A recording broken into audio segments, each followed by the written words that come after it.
दरम्यान हे सर्व आंदोलन कशावरून झालं, नेमकी घटना काय आहे तेही आपण पाहूया।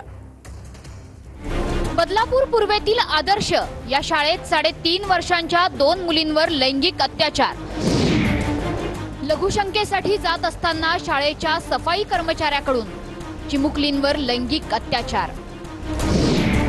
12 ऑगस्टला एका मुलीसोबत दुष्कृत्य, तर 13 तारखेला आणखी एका चिमुकलीवर अत्याचार।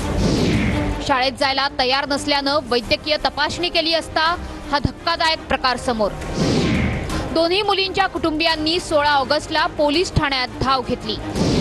गुन्हा दाखल होण्यासाठी कुटुंबियांना 12 तास वाट बघावी लागली। आरोपी अक्षय शिंदेला पोलिसांकडून अटक करण्यात आली। लघुशंकेसाठी मुलींना एकटं कसं सोडलं, सेविका सोबत का गेल्या नाहीत, पालकांचा संतप्त सवाल। शाळेतील मुख्याध्यापिकेचं निलंबन, 2 सेविकांनाही काढून टाकलं।